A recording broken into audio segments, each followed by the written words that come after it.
And this is Christian Kluge. He's going to be talking about a before and after comparison of a novel ECG device. Christian. Hi there. Hi, everybody. I'm Christian McClung. I'm an emergency physician practicing in San Diego. I'm actually joined by my co-author here, Stephen Dunphy.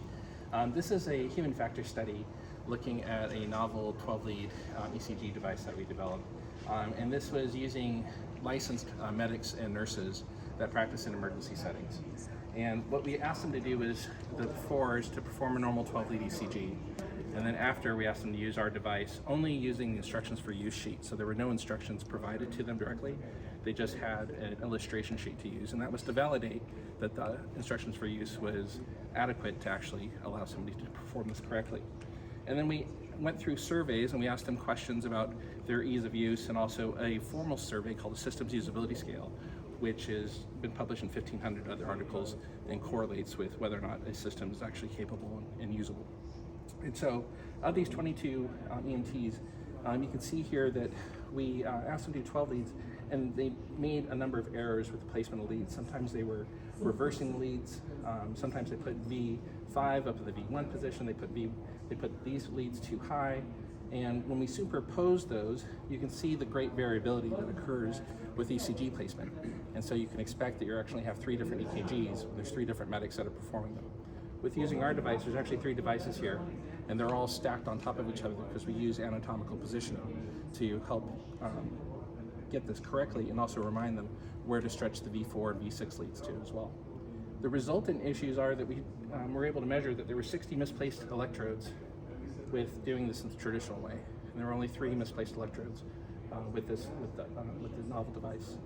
There was significant time savings as well. So there was over 123 seconds saved with doing this the first time, and again, without any instruction. So we do expect that there'll be better time savings in the future when people are actually instructed. The resultant differences is important here in the EKGs. So the EKG that was made with our device shows a sinus bradycardia, otherwise normal ECG. When you have these that are being done incorrectly, you get a number of other reads here, including left fascicular block, abnormal ST changes, and this basically would lead to more workup. So there's an issue of false positives that are affected by misplacement of electrodes, as well as the false negatives and missing STEMIs. And lastly, when we went through our surveys, we had very high marks from all the different medics and nurses that were responding to this. They essentially gave us a mean score of a 92.6, which puts us in the top percentile tier in terms of usability. In conclusion, we were able to demonstrate better consistency, better accuracy, time savings, and an agreement that the users felt that it was very useful. There you have it. Cool. Thank you. This paper is open for discussion. Does it work on sweaty, hairy people?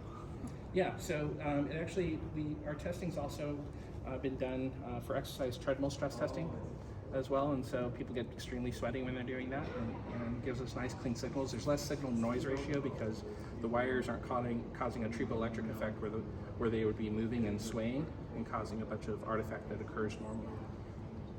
So it removes that as well, so we get cleaner signals en route. Does the ECG hook up to the base there, or is this just a template for you to put the ECG above it? No, so that goes on the patient, stays on the patient for the entire journey. It's also radiolucent, and we're working on establishing whether or not it's MR condition. So I just want to make sure, so that when I hook up to the patient, all I have to do is hook something up here. We have a connector that hooks there with a universal adapter that's a 12-lead snap adapter, so it's agnostic to whatever device you're attaching to. So it attaches to Zoll, Physio-Control, Mindray, so on and so forth. Really? Yeah, bedside monitors as well as defibs and your standard 12-lead ECG devices. Yeah. And it's an 18-lead system where we actually have right-sided leads with reminders of placing RV4 in the mid-clavicular line, RV6 in the mid-axillary line. When this flips around, you have V7, V8, and V9 on top with a marker telling you to put V8 underneath the scapular tip. And there's a ratioed stretches. So by design, these were designed to fit the 50th percentile female to 95th percentile male. However, we can actually compact. This is flexible, so you can push this in even closer than that, and we can extend beyond the 95th percentile male as well. Obviously, you can do CPR with that on there. Yes. I would love that. And you go straight to calf. guys design this? Yes. Have you been on Shark Tank? We've patented it. We just got FDA registration on October 3rd, and we're about to go into market with LA County EMS. So really, but you know, what we want to address is emergency physicians. Like, we're just frustrated that the tools we're using are just so antiquated, and that there's so much system error. If you're an engineer developing a tool like an EKG, it wouldn't pass muster because there's so much error inherent to the system. So I always thought, why are we teaching limb reversal in med school? Like, why don't we just take limb reversal out of the question? And so, and also for women, why are we always putting them so high? So we're just like, okay, we'll just miss an anterior MI by just, you know, giving them more modesty instead of, hey, put it in the right place so you catch what is supposed to be caught. Yeah, and this would allow for continuous 12-lead ECG to be done as well. We have in our product roadmap a wireless device, and just recently got a patent for AI to allow us to resample 12 leads and create a predictive analytic for forecasting ST. Is this reusable? vision. Or is it Single use, non-purpose? single use on patient. All of our connectors are reusable, So and it's a 24-hour use. I'm a hospital, I'm not, but say I'm a hospital director and I gotta buy this. Yes. Why would So- I buy this over those little sticky things? Because you spend $17 on those little sticky things in the course of one patient's 24-hour stay, and you're spending another $18 in the human resources to actually apply it, when you could spend $10 on the sticker and save about $14 in human resource costs.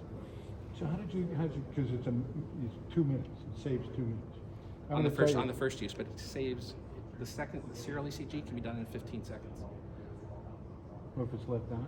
Yeah, It's- okay, it should be left on. but many can Because be if- done like that. if you have them Although do it we have to, differently, you're gonna we get have to different hook 'em all EKGs. back up. I gotta tell you, my hospital, the leads that are actually at the very end are never the leads that actually go to the box. You know, so you have to take it from V1 to the box all the way back out, and it's usually labeled V6 or something else. I gotta tell you, that would save, you gotta hold it up in the air and do all these other little things. Stop breathing, sir. Yeah, this you know, Well, you what know, to do, did- and So you if get could- your if you could X-rays. take that noise out of it, We do. that would, it would be so, you know, particularly, of course, for your STEMIs and others, but yeah, the variability, particularly here and here, and when we get out here, is way too much. Yeah, and our kappas were significantly different. For the traditional, the kappa is only a 0.24. Using our device, our kappa is 0.85. 82, sir. Like, cool. Yeah. Anything else? Very nice. Thank you so much. That's good. Save us some time. I see our nurses holding up